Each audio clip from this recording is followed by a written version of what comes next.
Very good evening everyone. बहुत बहुत आप सबों को प्रणाम। I hope everyone is doing fine, everyone is healthy, everyone is happy. So let's start our today's session, which we had just closed around a week ago. Uh, we had talked about system software, we had talked about application software. We just started these, kind of softwares, and definitely we will proceed with, practical. We will learn how to work with system software. We will learn how to work with application software. हम ये सब जानेंगे, लेकिन अभी भी बहुत सारी theoretical जो चीज़ें हैं वो हमें जानने होंगे. Then it would be more easier for you to make a good concept, make a good skill. Hands on practical करना बहुत आसान हो जाता है when you have a good theory, a clear concept. So this theory will help you a lot. So let's start again.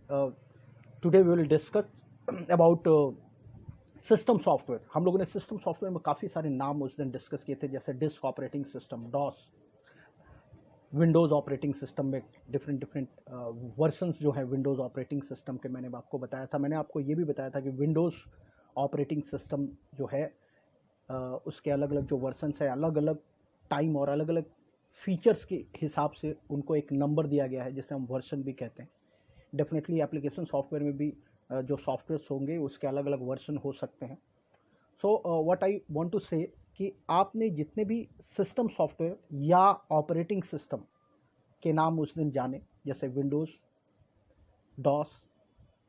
Windows में मैंने आपको अलग अलग वर्जन्स बताए थे. Windows 3.1, Windows 95, Windows 97, Windows 98, Windows XP, Windows 2000, Windows NT, Windows Vista, Windows 7, Windows 10.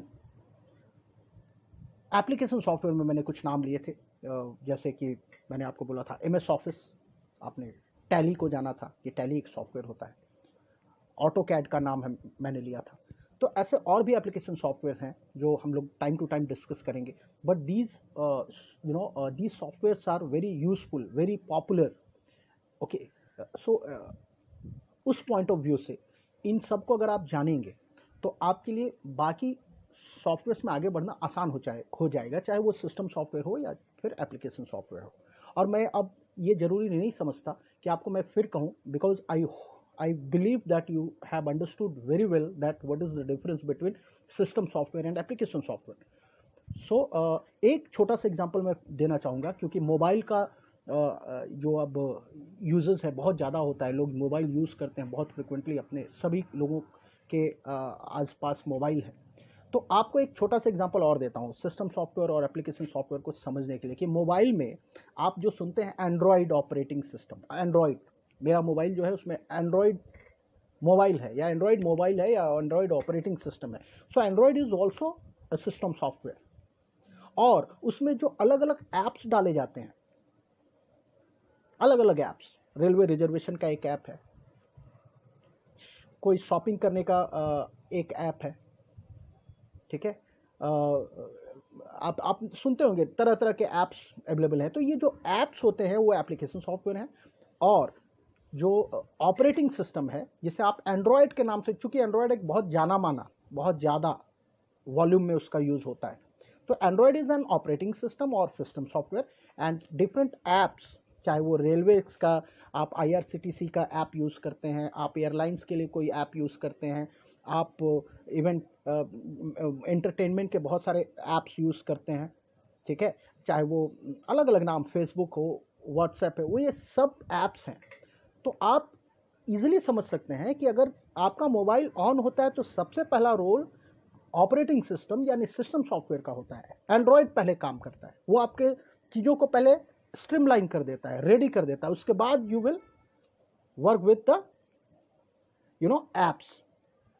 ठीक वही concept है कि सिस्टम सॉफ्टवेयर पहले सिस्टम को रेडी कर देता है, और वो through out the working hour, जब तक आप काम कर रहे हैं तब तक वो बाकी एप्लीकेशन सॉफ्टवेयर्स को भी मदद करता रहता है. जैसे कि मोबाइल में ऐप्स बिना सिस्टम सॉफ्टवेयर या ऑपरेटिंग सिस्टम के बिना पॉसिबल नहीं है, ठीक है.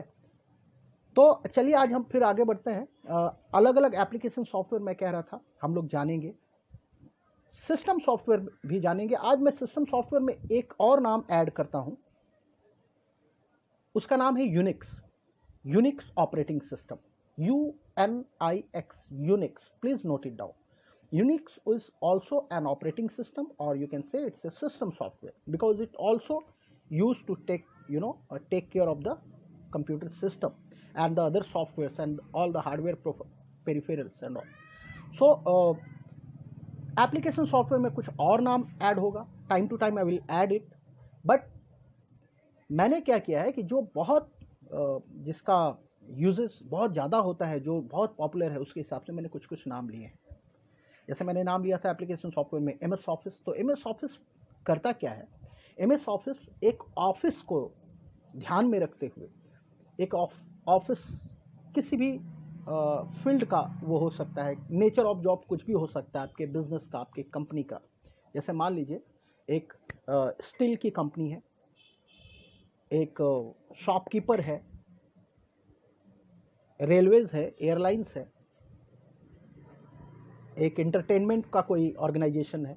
आप इन तरह तरह के ऑर्गेनाइजेशन में देखिए तो कुछ कॉमन काम होते हैं, सबके ऑफिसेज होते हैं, और कुछ सारे ऑफिसेज में कुछ कॉमन काम किए जाते हैं। कॉमन काम का मतलब होता है कि सारे ऑफिसेज में, चाहे बिजनेस का प्रकार कुछ भी हो, टाइप कुछ भी हो, नेचर कुछ भी हो, लेकिन कुछ काम ऐसे होते हैं जो कॉमन होते हैं। कॉमन काम, फॉर एग्जाम्पल लेटर का ड्राफ्टिंग किया जाना,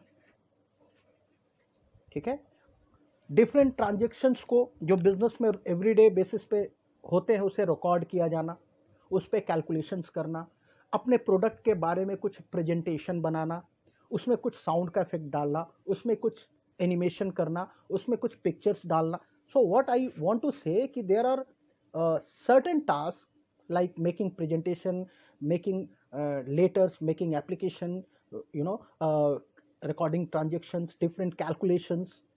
अब एक लोहे का व्यापारी जो होगा वो अगर जोड़ घटाव का काम करता है तो इंटरटेनमेंट कंपनी भी वो काम करती है, ठीक है। एक एजुकेशन सेक्टर में भी वो कैलकुलेशन का काम करता है। यानी what I want to say कि कैलकुलेशन से रिलेटेड लेटर ड्राफ्टिंग का काम हर तरह की कंपनियां करती हैं। तो इन सारे कॉमन काम को करने के लिए MS ऑफिस नाम का एक सॉफ्टवेयर, एप्लीकेशन सॉफ्टवेयर बनाया गया है। वो सारे लोग जिस भी ऑर्गेनाइजेशन के हैं उसे यूज करते हैं। ठीक वैसे ही टैली जो नाम मैंने लिया था, टैली भी फिनेंशियल अकाउंटिंग सारे ऑर्गेनाइजेशन में जो रजिस्टर्ड ऑर्गेनाइजेशन होते हैं वो सब अकाउंटिंग का काम करते हैं। तो वो एक कॉमन एप्लीकेशन सॉफ्टवेयर है जो सिर्फ और सिर्फ फिनेंशियल अकाउंटिंग का काम करता है। ऑटोकैड हो सकता है कि जहाँ पर ड्राइंग्स का काम होता है, आपने सुना होगा मैकेनिकल ड्राइंग्स या सिविल ड्राइंग्स, ड्राफ्टमैनशिप आपने सुना होगा। तो ये जो ड्राइंग से रिलेटेड काम होते हैं ऑटोकैड से होते हैं। तो मेरा कहना यह है कि एक सॉफ्टवेयर है, आज मैं उसका नाम लेता हूँ फोटोशॉप। आपने नाम सुना होगा Photoshop, that is also an application software जो फोटो के एडिटिंग करने का काम करने के लिए यूज में आता है। मल्टीमीडिया आपने सुना होगा, मल्टीमीडिया के तरह तरह के सॉफ्टवेयर आते हैं। तो एप्लीकेशन सॉफ्टवेयर डिपेंड करता है, variety of application software are there, but कुछ ऐसे एप्लीकेशन सॉफ्टवेयर हैं जो बहुत पॉपुलर है, मैं बार बार कह रहा हूं, और बहुत डिमांडिंग है, बहुत यूजफुल है, उन्हें हम सीखेंगे। जैसे मैं आपको MS ऑफिस बिल्कुल प्रैक्टिकली भी बताऊंगा, how to work with MS office, how to take work from computer through MS office, ठीक है। तो चलिए हम लोग स्टार्ट करते हैं आज फिर।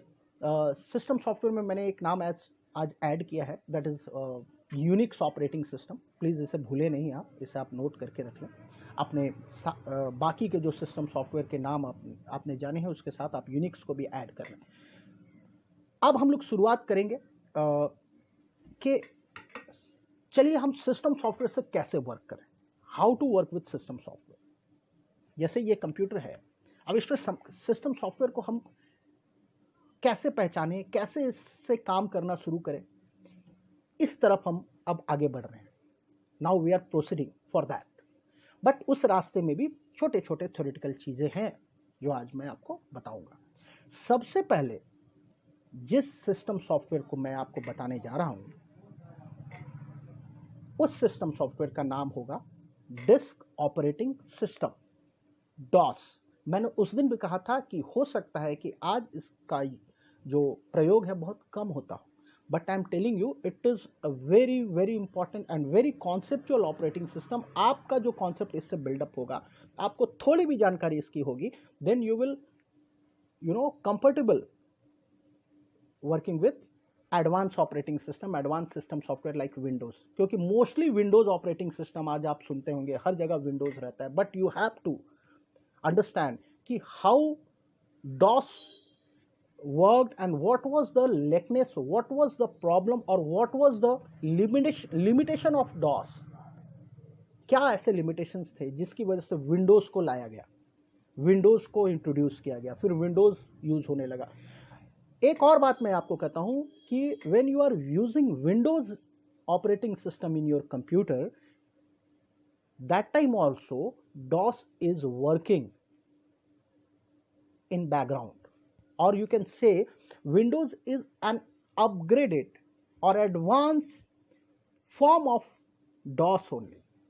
DOS को ही और एक्सटेंड करके और अपग्रेड करके और मॉडिफाई करके बहुत सारे नए फीचर्स डाल के कन्वीनियंट बना के विंडोज के फॉर्म में ला दिया गया। तो बेटर होगा पहले DOS को आप समझें, ठीक है। अगर आप लिफ्ट से रोज 20 मंजिल के इमारत पे चढ़ते हैं, किसी दिन लिफ्ट आपका फेल हो जाए तो आप सीढ़ियों से चढ़ के जा सकते हैं। एक छोटा सा मैं एक एग्जांपल देता हूं आपको, इसलिए if you don't know how to use the अगर आपको सीढ़ियों को यूज करना आता है, सीढ़ियों से आप फेमिलियर हैं, तो लिफ्ट के फेलियर होने पे आप सीढ़ियों से 20 मंजिल मकान पे चले जा सकते हैं। So you have to understand both the, ये बात अलग है कि लिफ्ट आपके लिए कन्वीनियंट है, तो स्टेयर केस को यूज करना भी आपको आना चाहिए। एनीवेज, तो अब हम लोग स्टार्ट करते हैं DOS को, और जितने भी ऑपरेटिंग सिस्टम है विंडोज, ये भी हम समझेंगे, जो कि ये बहुत पॉपुलर ऑपरेटिंग सिस्टम है। लेकिन इसे भी स्टार्ट करने के लिए एक थ्योरी मैं आपके दिमाग में लाना चाहता हूं, आपको समझाना चाहता हूं। चलिए DOS को हम आज स्टार्ट करते हैं। Disk operating system is the name of it's the full form of DOS, disk operating system। इसमें होता क्या है मैं आपको बताता हूं।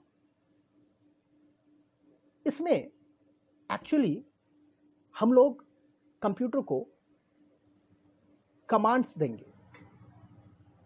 इन DOS we will use keyboard of computer and we will give instruction to computer। कुछ कमांड देंगे जिसे हम कमांड कहते हैं, उस इंस्ट्रक्शन को जो हम लिख के देंगे। आपको मैंने बताया था कि सिस्टम सॉफ्टवेयर जो होता है, जैसे ही कंप्यूटर ऑन होता है तो वो स्टार्ट होता है, उसका रोल बहुत इंपॉर्टेंट होता है, वो through out the working hour वो काम करता रहता है वगैरह वगैरह। मैं आपको बताया था। आपको लग सकता है कि जब वो सब कुछ करता है तो फिर आप क्यों कमांड देंगे। देखिए मैं आपको बताता हूँ, कोई भी सिस्टम सॉफ्टवेयर या ऑपरेटिंग सिस्टम हो, उससे जब आप काम करने लगेंगे, और काम करने के पहले 2 स्टेजेस होते हैं। जैसे आपको मालूम है कि when you on the computer, तो सबसे पहले अगर आपके कंप्यूटर में सिस्टम सॉफ्टवेयर है तो वो काम करता है। तो जब वो काम करता है तो कुछ चीजें ऐसी होती हैं जो हमारे और आपके इंस्ट्रक्शन के बिना वो कर जाता है। This is very important point, please note it down। There are certain things, as I told, कि system software or operating system take care of the whole system। When you start your computer, start working, so it's true, it's fact, you please note it down। तो कुछ instruction इसको already, ये software जब बनाया गया है तो इसमें दिए गए हैं ताकि वो कुछ काम खुद से करके रेडी हो जाता है, और फिर आपका वेट करता है कि आप उसे क्या कमांड देंगे। आपको एक एग्जांपल देता हूं। आप एक शॉपिंग मॉल में जब जाते हैं तो हो सकता है कि एक अच्छा खासा सेटअप आपको दिख रहा है, कुछ मैन पावर दिख रहे हैं, कुछ लोग हैं, कुछ इंफ्रास्ट्रक्चर है। वो भी रेडी कब है, जब उन्हें इंस्ट्रक्शन दिया गया है। तो पहले तो वो अपने इंटरनल इंस्ट्रक्शन से ऑलरेडी तैयार बैठे हैं।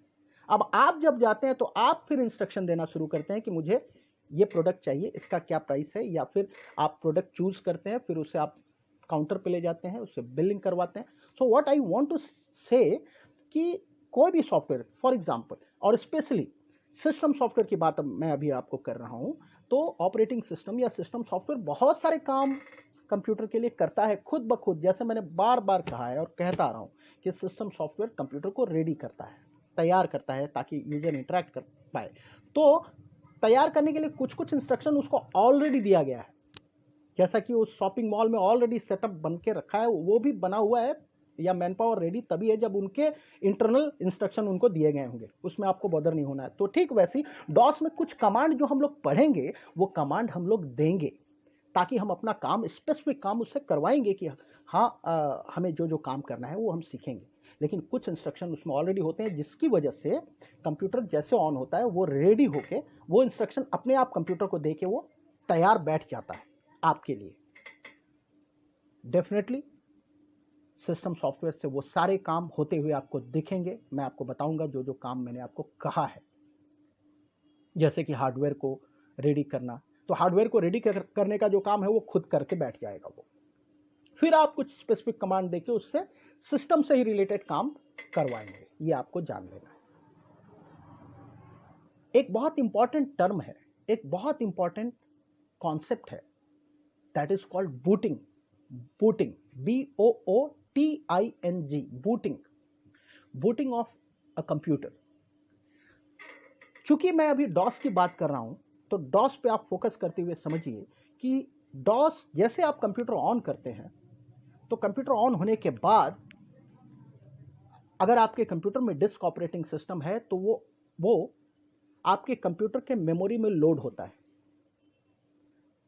ठीक है, आपको कड़ी दर कड़ी चीजें समझ में आएंगी. I will assemble all the things which you have already learned. आपने ऑलरेडी जाना है कि कंप्यूटर में दो तरह के मेमोरी होते हैं, प्राइमरी मेमोरी और सेकेंडरी मेमोरी. प्राइमरी में रैम आपका कंसर्न मेमोरी है, रैम में सारा इंस्ट्रक्शन पहले आता है, या सारी चीजें जो भी इनपुट होता है सबसे पहले रैम में आता है. तो जैसा कि मैं कह रहा था कि डिस्क ऑपरेटिंग सिस्टम जब कंप्यूटर आप ऑन करते हैं तो सेकेंडरी मेमोरी में वो लोडेड होता है, ऑलरेडी आपने परचेस करके उसमें डाला है या आपके कंप्यूटर में लोड करके रखा गया है. तो वो उठ के जब कंप्यूटर के रैम में आता है, क्योंकि वो रैम में आएगा तभी वो काम कर पाएगा, उसका एग्जिस्टेंस जब तक रैम में नहीं होगा it will not work. So the process of loading disc operating system or any operating system from hard disk, from secondary memory to primary memory means RAM. Here I am talking about primary memory RAM, not ROM. तो RAM में आने की उस प्रक्रिया को, उस process को हम बूटिंग कहते हैं. डिस्क ऑपरेटिंग सिस्टम डॉस की मैं बात कर रहा हूं, अगर वो सेकेंडरी मेमोरी से निकलकर कंप्यूटर के मेन मेमोरी या रैम या प्राइमरी मेमोरी, जिसे हम रैंडम एक्सेस मेमोरी कहते हैं, उसमें वो आएगा, उसके बाद उसका एग्जिस्टेंस होगा और तभी वो अपना काम कर पाएगा और आप उससे काम ले पाएंगे. तो इस प्रोसेस को, यानी loading of DOS from hard disk to computer's RAM, this process is called booting of computer. Since we are talking about DOS of disk operating system, so the disk operating system when get loaded in computer's RAM from hard disk or any disk which is under secondary memory, generally वो hard disk में रहता है, इसलिए मैं hard disk का नाम ले रहा हूँ जनरली. तो वो उसका रैम में आने का जो प्रोसेस होता है, वो प्रक्रिया को हम लोग बूटिंग कहते हैं. वो आ जाएगा, उस प्रक्रिया को आप बूटिंग कहेंगे. इसे भी आप जान के रखिए, ये आपके लिए बहुत इंपॉर्टेंट है. इससे पहले कि आप डॉस कमांड्स को सीखें, उससे इंटरैक्ट करें, दिस इज ऑल्सो इंपॉर्टेंट. तो आज हम लोग अपने सेशन को यही फिनिश करते हैं and we will proceed in next session